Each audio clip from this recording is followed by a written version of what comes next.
Anda akan menyaksikan Nilu, didukung oleh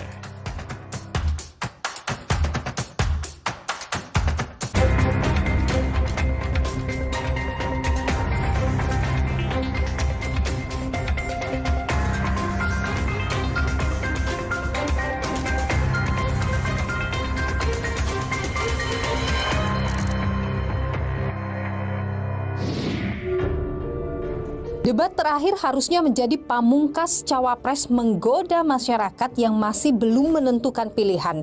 Namun, aksi saling sindir terjadi antar cawapres. Tak banyak waktu yang tersisa jelang hari pencoblosan. Sudahkah cawapres menghadirkan debat yang berkualitas? Saya, Niluh Puspa, mencari jawabnya.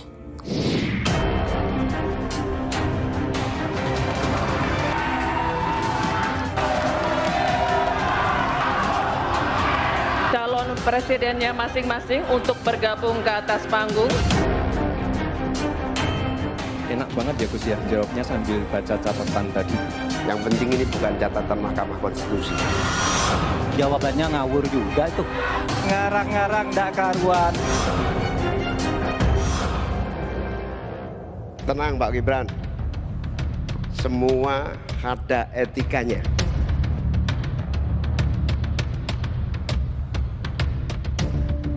Saya lagi nyari jawabannya Prof. Mahfud. Saya tidak akan bicara secara menjebak dan receh-receh.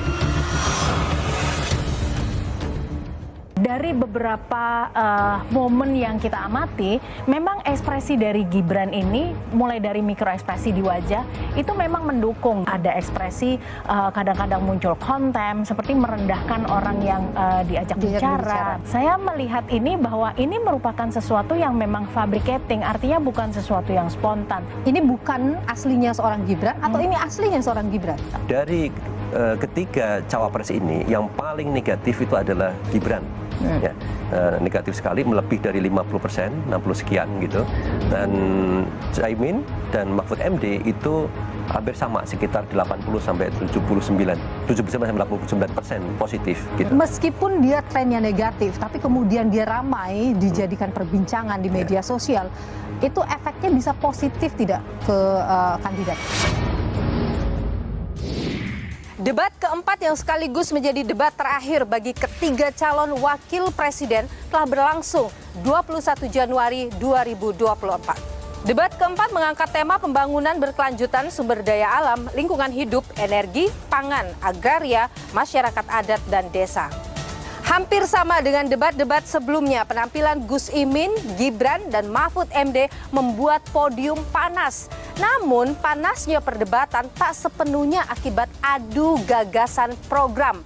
Perdebatan diisi dengan saling sindir dan kerap menyinggung etika. Dalam survei yang dilakukan Litbang Kompas jelang debat keempat lalu, isu pangan dan lingkungan menjadi yang paling dinanti publik. Isu lain seperti penebangan pohon, fluktuasi harga BBM, penanganan kelaparan dan stunting diharapkan bisa muncul. Sayangnya isu-isu tersebut belum tergambar jelas dalam debat cawapres terakhir, saudara, pun dalam visi misi yang disampaikan oleh ketiga calon wakil presiden. Cawapres 01 dan 03 sempat menyinggung soal program food estate yang dinilai gagal. Sementara Cawapres 02 tetap konsisten untuk melanjutkan hilirisasi. Kita sangat prihatin. Upaya pengadaan pangan nasional dilakukan melalui food estate. Food estate terbukti mengabaikan petani kita, meninggalkan masyarakat adat kita, menghasilkan konflik agraria dan bahkan merusak lingkungan kita. Oleh karena itu, program hilirisasi harus dilanjutkan dan diperluas cakupannya. Tidak hanya hilirisasi tambang saja, tapi juga hilirisasi pertanian, sektor maritim, dan juga hilirisasi digital. Intinya, kita tidak boleh lagi mengirim barang mentah. Maka kami punya program petani bangga bertani di Laut Jaya, nelayan sejahtera. Jangan misalnya seperti food estate yang gagal dan merusak lingkungan. Yang benar aja, rugi dong. Suasana baru memanas saat sesi kedua kala ketiga calon wakil presiden menjawab pertanyaan dari panelis. Saling sindir dan kritik terjadi. Dengan masyarakat adat kita harus betul-betul punya prinsip tidak ada satupun yang ditinggalkan dalam mengambil keputusan. Libatkan itu masyarakat adat. Menghormati masyarakat adat bukan memakai pakaian adat setahun sekali 17 Agustus, bukan. Pak Muhaimin, di meja saya itu ada tumbler. Tulisannya no one left behind. Jangan ada satu pun yang tertinggal. Dan itu yang saya lakukan. Kalau Bapak tadi katakan jangan ada yang tertinggal dong. Semua dilipat. Itu yang tadi saya putuskan ketika saya membatalkan 14 pasal Undang-Undang Wilayah Pesisir, justru karena di situ masyarakat adat tidak pernah dilibatkan. Enak banget ya Gus ya, jawabnya sambil baca catatan tadi. Saya catat sedikit. Yang penting ini bukan catatan Mahkamah Konstitusi. Nah gitu dong Gus, jangan terlalu tegang kayak waktu debat Cawapres pertama kemarin. Hingga adu argumen antara Muhaimin dan Gibran tak terelakkan kala Muhaimin diberi kesempatan bertanya pada Gibran. Gus Muhaimin ini lucu ya, menanyakan masalah lingkungan hidup tapi itu kok pakai botol-botol plastik itu. Pertanyaan saya tidak terjawab sama sekali. Loh, katanya tidak menjawab pertanyaan, tapi Gus Muhaimin malah ngomongin pemerataan pembangunan. Itu kan tadi yang saya omongin, Gus. Lagi-lagi saudara Gibran kembali melemparkan pertanyaan yang mengandung istilah asing kepada dua cawapres lainnya. Hal ini mengundang protes dari undangan yang hadir hingga ditegur moderator. Bahkan membuat Mahfud enggan menjawab. Bagaimana cara mengatasi greenflation? Terima kasih. Kami sampaikan kembali terminologi atau singkatan, mohon untuk dijelaskan. Kalau untuk mengatasi inflasi itu tentu yang paling gampang kan kebijakan-kebijakan. Diatur saja jatahnya. Di sini kan harus ada data. Kecenderungannya di sini begini, kebijakannya harus begini.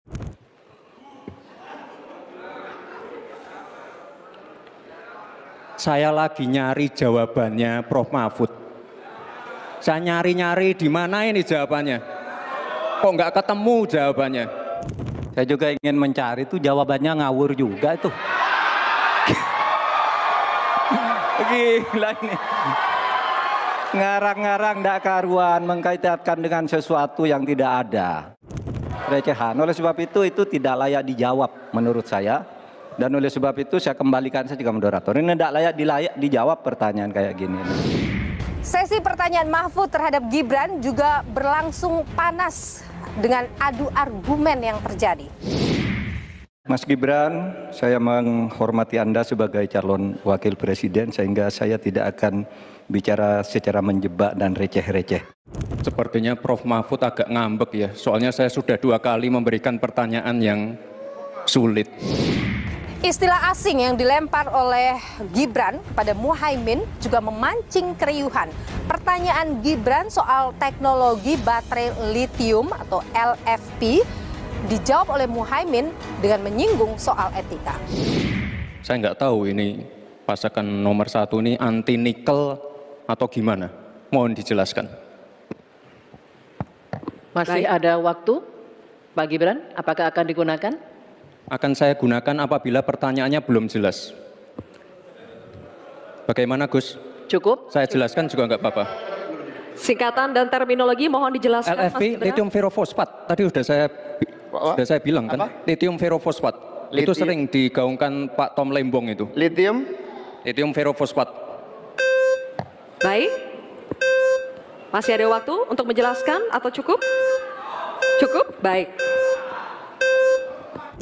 Tenang Pak Gibran, semua ada etikanya, termasuk kita diskusi di sini bukan tebak-tebakan definisi, tebak-tebakan singkatan. Kita levelnya adalah policy dan kebijakan. Meski sempat berjalan panas, debat akhirnya ditutup dengan senyuman serta nyanyian Padamu Negeri oleh ketiga pasangan capres dan cawapres.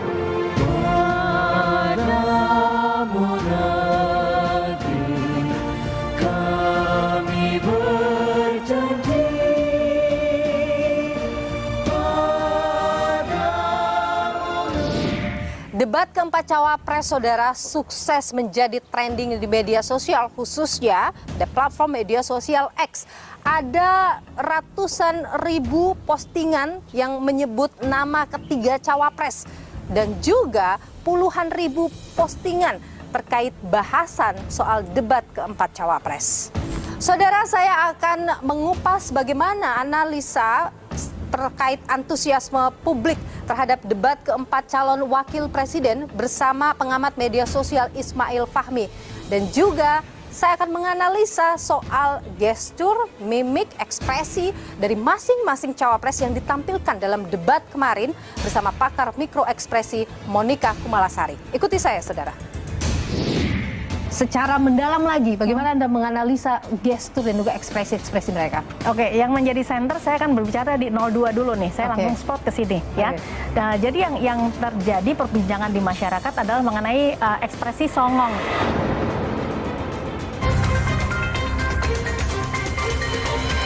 Mencari itu jawabannya ngawur juga itu. Saya catat sedikit. Yang penting ini bukan catatan Mahkamah Konstitusi. Debat cawapres terakhir tadi malam, saudara, menarik perhatian publik. Tidak hanya apa yang mereka lontarkan, tapi ekspresi, gestur mereka juga tidak sepi dari komentar masyarakat. Lantas seperti apa kita melihat lebih dalam soal ekspresi yang ditunjukkan atau gestur yang ditunjukkan para kandidat dalam debat cawapres? Kita perbincangkan hal ini bersama saya sudah hadir pakar gestur dan mikroekspresi Monica Kumalasari. Halo. Terima kasih, Mbak Monica, sudah bersama Nilu. Sehat selalu. Ya. Mbak Monica, tentu sudah menyaksikan debat semalam. Ya. Ini hampir keseluruhan penampilan mereka diperbincangkan oleh publik. Kalau Anda melihat apa yang ditampilkan oleh kandidat dalam cawapres tadi malam ya, secara mendalam lagi, bagaimana Anda menganalisa gestur dan juga ekspresi-ekspresi mereka? Oke, yang menjadi center saya akan berbicara di 02 dulu nih. Saya langsung spot ke sini ya. Nah, jadi yang terjadi perbincangan di masyarakat adalah mengenai ekspresi songong begitu ya. Nah, di sini adalah saya melihat apakah yang ditangkap oleh masyarakat ini berkenaan nggak dengan gestur dan mikroekspresinya, apakah tampak juga seperti itu. Nah, dari beberapa momen yang kita amati, memang ekspresi dari Gibran ini mulai dari mikroekspresi di wajah itu memang mendukung gitu. Jadi ada ekspresi songong itu sendiri terdiri dari beragam ekspresi. Ada ekspresi kadang-kadang muncul konten seperti merendahkan orang yang diajak bicara begitu ya. Terus kemudian ketidakyakinan, terus kemudian ada geleng-geleng dan sebagainya seperti itu. Kita juga bisa mengamati dari suara dan bahkan juga dari gesturnya. Ketika yang viral ini terjadi, saya lihat dulu jawabannya dan sebagainya seperti itu.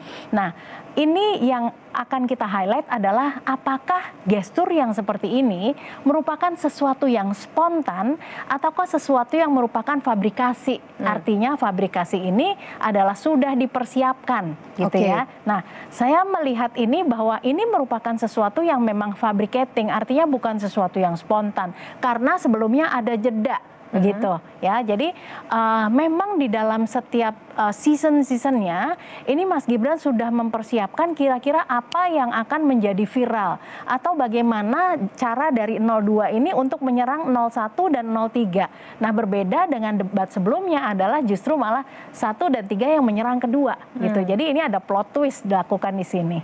Oke, jadi tadi kalau dia mempersiapkan karena ada jeda, apa yang dia lakukan tadi malam itu semuanya sudah disiapkan jauh-jauh hari sebelum debat, begitu maksudnya? Ya, karena kalau kita perhatikan baseline ya, jadi karakter aslinya kan Mas Gibran tidak seperti ini. Sangat minim dengan gimmick, sangat minim dengan ekspresi bahkan. Nah, kalau kita bilang bahwa ada cultural cross di sini, orang Solo itu sama seperti orang Jepang. Mereka dalam adat istiadatnya dilarang untuk menampilkan ekspresi yang sesungguhnya, gitu. Nah, justru malah semalam gitu si orang Solo ini keluar seluruh ekspresinya yang kita lihat kenapa ini bukan Gibran banget ya, begitu. Ya. Kalau ini fabrikasi artinya sudah disiapkan, apakah bisa kita mengatakan bahwa ini bukan aslinya seorang Gibran atau ini aslinya seorang Gibran? Oke, jadi kalau kita melihat apakah ini aslinya atau bukan. Nah, ini banyak suara-suara. Jadi ketika ini merupakan aslinya Gibran, maka masyarakat menilai bahwa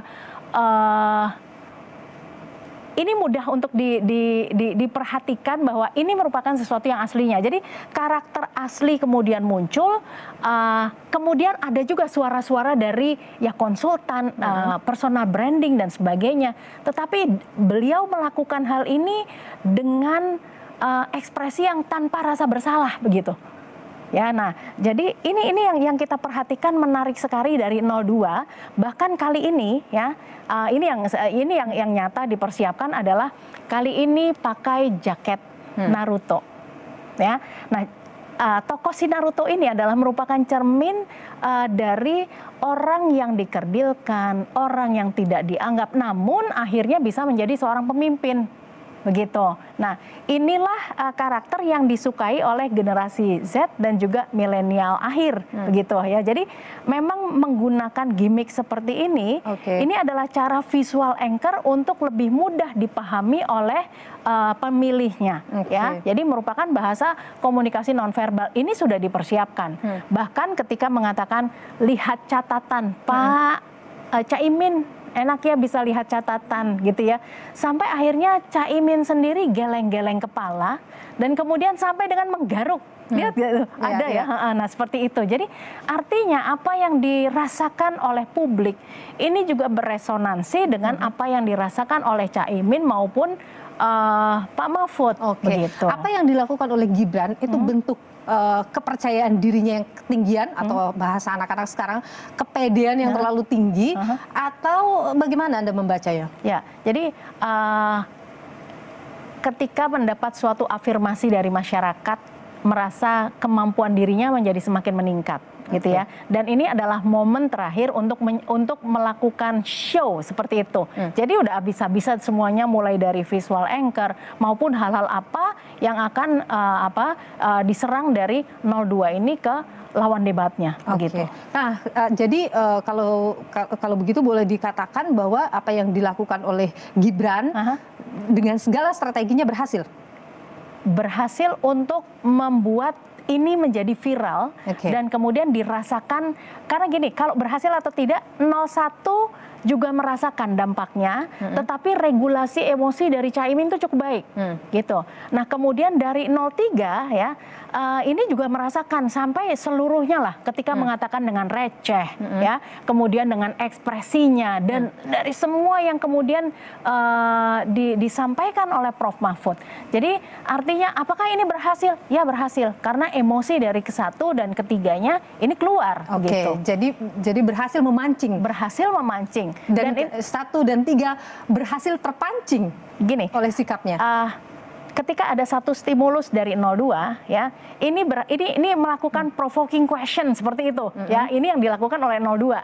Nah kemudian dari 1 dan 2 ini terpancing, tetapi 01 ini meregulasinya dengan baik, artinya dia berjarak terhadap si masalah itu. Nah kalau 03 ini merespon dengan hei kamu tuh anak kecil gitu, ini tuh pertanyaan receh. Dan ketika memang keluar ekspresi yang seperti itu, bukan berarti bahwa yang bersangkutan tidak mampu meregulasi emosinya, karena emosi itu muncul secara spontan dan sangat manusiawi begitu. Walaupun akhirnya bisa dibantah dengan cara-cara yang lebih elegan.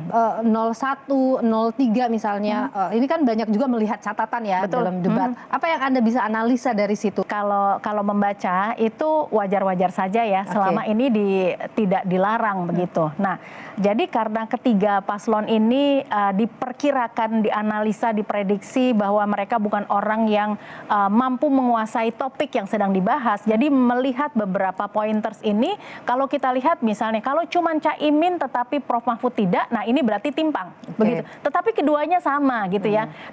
Dan catatan itu hanya merupakan pointer-pointer. Ini wajar ketika juga Mbak Nilu juga menggunakan catatan kan, gitu ya. Nah kebetulan saja Mas Gibran ini juga tidak mempersiapkan catatan, semuanya mengalir begitu saja. Nah mungkin daya ingat atau latihannya juga sudah cukup begitu.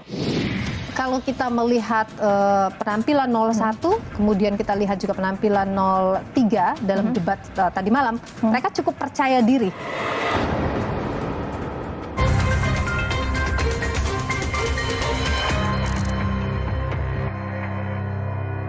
Saya juga ingin mencari itu jawabannya ngawur juga itu. Saya catat sedikit, yang penting ini bukan catatan Mahkamah Konstitusi. Kalau kita melihat penampilan 01, kemudian kita lihat juga penampilan 03 dalam debat tadi malam, mereka cukup percaya diri. Gini, 01 cukup percaya diri, 03 juga cukup percaya diri. Ya, bahkan di 01 ini juga ketika di post debat mengucapkan terima kasih kepada Prof Mahfud karena merupakan lawan debat yang tepat gitu ya, bisa berbicara di strategi dan juga policy begitu. Nah, apakah 02 ini juga percaya diri gitu ya? Artinya ya iya gitu, tetapi dengan platformnya sendiri-sendiri begitu. Kalau kita lihat dalam debat semalam, ketiganya tidak ada yang menampilkan keraguan. Jadi grogi dan sebagainya di 01 muncul ya, tetapi itu wajar gitu ya. Jadi yang dinantikan adalah Caimin yang fun seperti itu tidak muncul. Kemudian juga karena tidak memiliki visual anchor seperti paslon 02 dengan Naruto-nya, 03 dengan berganti pakaian beberapa kali. Nah ini pengaruh sekali. Mbak Nilu coba bisa dibayangkan ketika misalnya kita pakai cosplay gitu ya, dengan menggunakan pakaian yang sedang kita peragakan, maka kita akan menjadi seperti apa yang diperagakan tersebut. Nah, kebetulan 03 tidak gitu ya.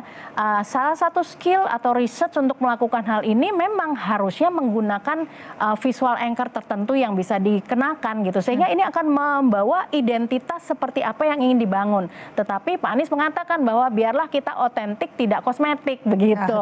Padahal kadang-kadang kita perlu pakai kosmetik untuk penyampaiannya itu mudah diterima, bahwa sadar oleh para masyarakat.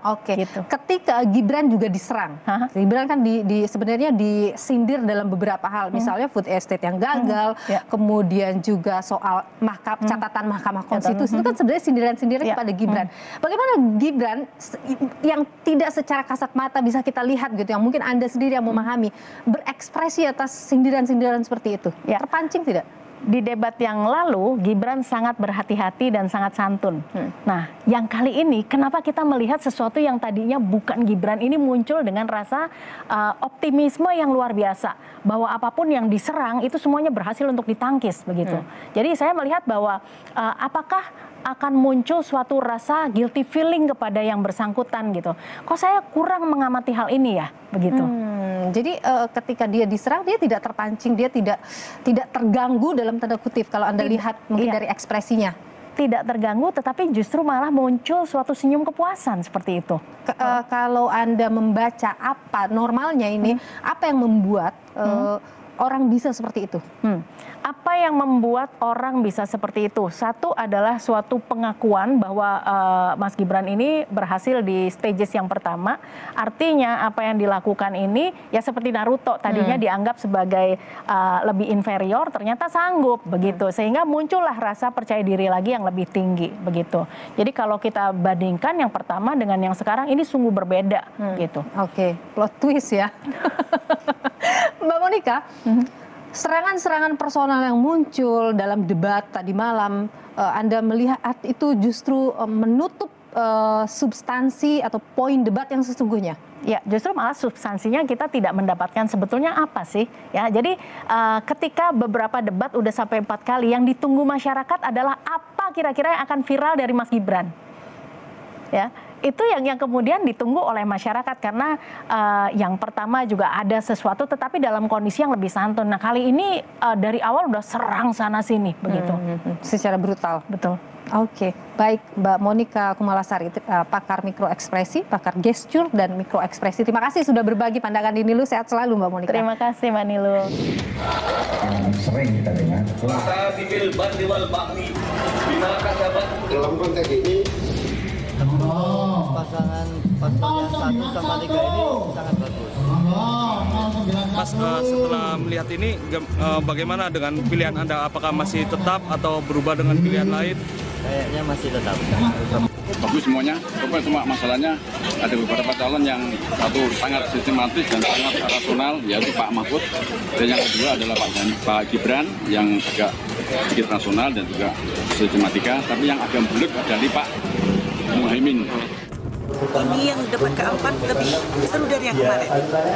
Gimana soal pilihan kata? Udah mantap belum atau mau beralih? Tidak akan beralih, tetap ke 02. Media sosial sebagai media yang paling dekat dengan masyarakat menangkap atau memotret saudara antusiasme warga menonton debat cawapres yang berlangsung malam hari tadi. Lantas bagaimana respon masyarakat akan debat ini? Apakah sentimennya positif atau negatif? Siapa yang paling mendapat respon positif dan negatif dalam debat tadi malam? Kita perbincangkan hal ini bersama dengan pengamat media sosial Ismail Fahmi yang juga adalah pendiri Drone Emprit Media Kernels Indonesia. Terima kasih Mas Fahmi sudah bersama Nilu, sehat selalu. Kalau kita bicara soal debat yang berlangsung tadi malam, ini kan ramai sekali jadi perbincangan di media sosial. Ada ratusan ribu tweet yang memperbincangkan itu. Analisanya sejauh ini bagaimana perbincangan itu bergulir? Ya, yang sudah kita analisis itu pada saat debat ya. Kemudian pasca debat nanti sampai akhir hari ini saya akan nantikan buat lagi. Ini pada saat debat itu kita sudah berhasil mengumpulkan untuk Caimin itu sekitar 140-an ribu percakapan saat itu, Gibran hampir sama, Mahfud MD sekitar 70-an ribu, lebih sedikit gitu. Nah dari ketiga cawapres ini yang paling negatif itu adalah Gibran. Ya, negatif sekali, melebih dari 50%, 60 sekian gitu. Dan Caimin dan Mahfud MD itu hampir sama, sekitar 80 sampai 79% sampai 89% positif gitu. Jadi ini menunjukkan bahwa ada perbedaan yang sangat signifikan, sesuatu yang menarik terjadi. Kenapa begitu jomplang ya? Sentimennya paling tidak harusnya kan oke lah, positifnya mirip-mirip, negatifnya mirip-mirip seperti itu. Tapi ini ada sesuatu yang jomplang, yang berbeda. Terutama antara Caimin dan Mahfud MD lawan Gibran gitu, karena perbedaan sentimen yang luar biasa. Dan ini berbeda sekali dengan debat yang pertama, yang debat cawapres ya. Cawapres yang pertama. Pada saat debat cawapres yang pertama, Gibran itu kan dianggap underdog ya. Orang belum pernah melihat penampilan di publik pada saat debat gitu. Nah, ketika bisa menampilkan yang bagus, bukan hanya biasa saja, tapi pada saat itu bisa tampil bahkan tegas, lancar, dan bahkan bisa ada menyerangnya, itu jadi positif. Jadi analisis kami waktu debat pertama itu positif sebetulnya, meskipun menyampaikan istilah SGIE, Caimin nggak bisa menjawab, kemudian juga ada carbon capture pada saat itu kan serangan-serangan yang ofensif, ada tebak-tebakannya lah pada saat itu, tapi netizen melihat tuh, wah ini menang dia. Gitu. Jadi waktu itu sentimennya positif, kali ini negatif. Nah, sekarang ini berbeda. Apa yang paling bikin Gibran dinilai negatif? Apakah pertanyaannya yang dia lontarkan karena ada istilah asing juga yang dikeluarkan lagi, atau gimmick-gimmick yang ia munculkan?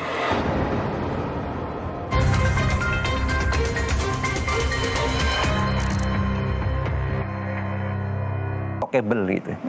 Gaya-gaya gini kan sebetulnya kalau di framing, dilihat pendek, kemudian gaya dia untuk menyerang, dipendek-pendek kemudian di-share di TikTok gitu. Itu disukain. Itu sudah tren itu. Itu sudah tren. Apa yang dia lakukan? Betul, itu disukain sama anak muda. Artinya seperti membawa debat cawapres ini seperti untuk, ya mohon maaf nih kalau saya lihat, apakah ini memang sengaja gitu untuk konten TikTok kali gitu ya. Karena beberapa kali Gibran pernah bilang, ini pernyataan saya tuh TikTokable nggak gitu. Nah ini akhirnya kan membawa yang menarik adalah Caimin itu comeback ya. Di debat yang pertama kan nggak tampak kurang siap, kurang percaya diri. Gitu ya.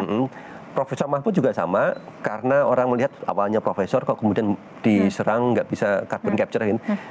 Dua-duanya bisa tampil dengan bagus. Dan mereka belajar dari kesalahan. Masalahnya apa?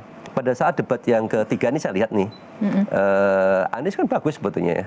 Tetapi kalau dilihat elektabilitasnya malah turun. Prabowo sampai dibuat apa itu video nangis-nangis banyak, dan itu menimbulkan simpati yang lebih tinggi. Artinya gaya-gaya menyerang itu udah dikurangin antara oleh 01 dan 03. Dan ini dipakai lagi Gibran. Dan kemudian trennya malah jadi negatif. Trennya negatif, harusnya ditinggalkan itu. Meskipun dia trennya negatif, tapi kemudian dia ramai dijadikan perbincangan di media sosial, itu efeknya bisa positif tidak ke kandidat? Ini bisa dua-duanya, bisa positif, bisa negatif. Makanya di sini bagaimana tim itu melakukan spinning ya habis itu. Pada saat orang banyak dibahas, banyak orang pengen tahu. Misalnya kalau dilihat sekarang nih, trending topiknya kan antara Gibran sama Mahfud MD. Saya nggak lihat tuh ada Caimin. Jadi orang kan jadi Caimin jadi tenggelam kan jadinya. Mahfud MD jadi naik. Gibran jadi naik. Meskipun kalau kita lihat di Twitter, ya, di X itu sentimennya negatif, tapi orang pada lihat. Nah kalau kemudian ini dimanfaatkan oleh tim Gibran ya, ditunjukkan setelah orang pada pengen tahu, habis itu video-video dia lebih hormat sama orang tua dan lain-lain, orang kan bisa berubah pikiran. Ya, ini makanya di sini nih. Itu sudah Anda lihat sudah dimulai dilakukan tidak oleh tim Gibran misalnya? Sudah. Spinning tadi. Spinning sudah. Misalnya gini, ada artikel misalnya tuh di salah satu media, Gibran sangat menghormati. Padahal kan kebalikannya. Dimulai buktinya apa? Dimulai dengan ucapan terima kasih dan lain-lain. Kemudian juga pada saat video, pada saat selesai ya, di video potongan-potongan pendek, selesai debat, datang sangat menunduk-nunduk, ya kan. Hal seperti itu kan menunjukkan tuh Gibran nggak seperti yang dibilang orang. Mas, menarik juga ketika usai debat tadi malam, ini ketiganya sama-sama memposting cuitan di media sosial ya. Gibran yang mencuit tentang sebelah, kemudian Mahfud MD kembali bicara soal debat ini receh tadi, kemudian Mahfud MD bicara soal solusi zaman now, mungkin itu Caimin now gitu ya. Ini Anda lihat sebagai langkah mereka untuk menetralisir keadaan atau menyerang kembali untuk meraih simpati publik di media sosial? Ada sebagian ketika mereka ya, ketika pembahasannya itu tidak terkait dengan debat, misalnya mungkin seblak atau yang lain, gabungan lah, itu berusaha untuk menetralisir. Jadi seblak tadi postingannya Gibran untuk netralisir saja. Mungkin, ya, nah, kalau Mahfud dan Imin? Kalau pembahasannya kemudian masih nyerempet dengan debat, artinya di sini masih memanfaatkan kan debat itu untuk menaruh posisinya lagi seperti apa. Padahal sebetulnya nggak perlu juga itu dibuat suasana yang baru ya. Itu udah biarlah netizen yang bergerak sendiri. Para pendukung itu mereka sudah bergerak sendiri, mengangkat lagi apa yang dalam perdebatan. Yang hilang memang dari esensi ya. Topik-topik tema utama debat itu jadi sangat tertutup oleh halnya sifatnya gimmick-gimmick ini. Halnya sifatnya nanti mungkin TikTokable itu kalau dipotong-potong itu gitu. Jadi ini yang ada kekhawatiran bahkan netizen. Apa? Yang ditampilkan Gibran ini strategi atau aslinya? Jadi songong tadi jadi gamang ya. Kesongongan istilahnya itu. Apakah ini aslinya seperti ini? Dan kalau seandainya kan lihat survei-survei kan selalu menang. Kalau betul kita punya cawapres seperti ini gitu, apa yang terjadi gitu? Itu jadi perbincangan publik ya? Ada. Mudah-mudahan ini hanya penampilan di debat saja. Ada yang berbeda seperti itu. Karena memang kalau ini sampai aslinya rasanya malu kayak gitu, banyak kata-kata malu dan seterusnya lah. Ya. Hal seperti ini kan menunjukkan ada ekspektasi yang sebetulnya normal dari warga itu, dan dia melihat ekspektasi itu kok berbeda banget dan tampilkan pada saat debat. Jadi Anda memberi nilai berapa debat semalam? Secara keseluruhan atau? Secara keseluruhan berapa? Wah, ini nilainya kalau untuk lucu-lucuan ya bagus lah itu ya. Tapi secara keseluruhan ini mungkin 6 lah gitu 6. Ya. Untuk ketiga cawapres berapa Anda kasih nilai? 01? Sentimen itu cukup saya kira lihatnya. Jadi kalau saya pakai data saja. Jadi 01 dia dapat 80, 02 dapat minusnya banyak itu kan. Dia dapat 60 negatifnya. Kemudian Mahfud MD bisa dapat 79. Ya. Jadi netizen sudah berbicara pada saat itu. Baik. Ini yang kemudian karena ini sudah jadi yang terakhir ya debat tadi malam untuk para cawapres. Tentu kita bisa menunggu saja bagaimana publik memikirkan apa yang kemudian sudah disampaikan oleh para kandidat di debat cawapres. Mas Ismail Fahmi, terima kasih sudah berbagi analisis, berbagi pandangan di Nilu. Sehat selalu, Mas. Sama-sama, terima kasih, Mbak Nila. Di tengah hiruk-pikuk jelang hari pencoblosan, sejumlah isu mencuat, saudara. Di antaranya dugaan ketidaknetralan aparat dan pembungkaman hak mengeluarkan pendapat. Berikut ulasannya untuk Anda.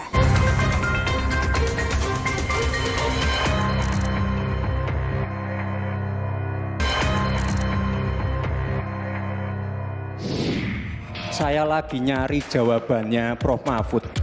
Saya juga ingin mencari itu jawabannya ngawur juga tuh.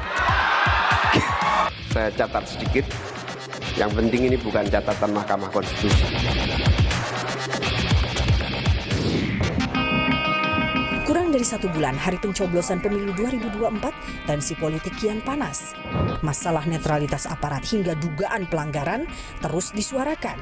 Media sosial pun dipenuhi perbincangan ketidaknetralan aparat pemerintah. Kepala desa, ini langsung aja kita diarahkan ke 02. Pekan lalu beredar rekaman suara diduga Forkopimda Kabupaten Batubara, Sumatera Utara yang melakukan konsolidasi memenangkan paslon 02 Prabowo Gibran. Rekaman ini ramai jadi pembicaraan publik. Sang pengunggah yang merupakan aktivis media sosial sekaligus relawan Ganjar Mahfud, Palti Huta Barat, ditahan polisi. Palti diduga lakukan penyebaran berita bohong. Adanya dugaan tindak pidana tentang Undang-Undang Nomor 11 Tahun 2008 ya, tentang informasi dan transaksi elektronik, dan juga terkait adanya dugaan tindak pidana Undang-Undang Nomor 1 Tahun 1946 tentang peraturan pidana. Sebelum penangkapan terhadap Palti dilakukan, Bawaslu Kabupaten Batubara telah menginvestigasi rekaman suara itu. Hasilnya, Bawaslu nyatakan rekaman yang beredar bukan suara milik Forkopimda yang dimaksud. Namun dalam keterangan terbaru, Ketua Bawaslu RI Rahmat Bagja berkata lain.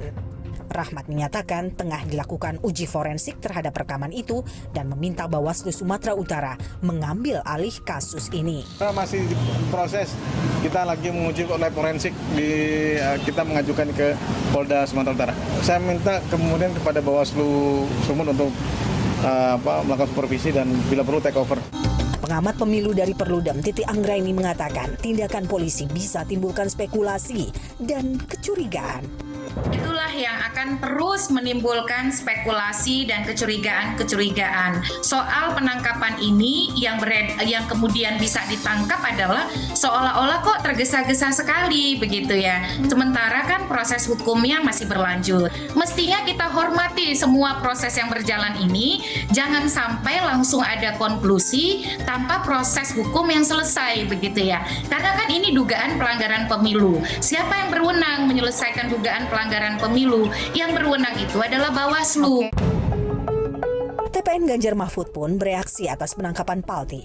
Deputi Hukum TPN Ganjar Mahfud, Todung Mulya Lubis, meminta polisi tak lakukan penahanan hingga proses uji forensik Bawaslu selesai dilakukan. Itu Bawaslu mengatakan itu sudah dibantah tuh oleh Dandim, oleh Kapolres, oleh Kajari ya.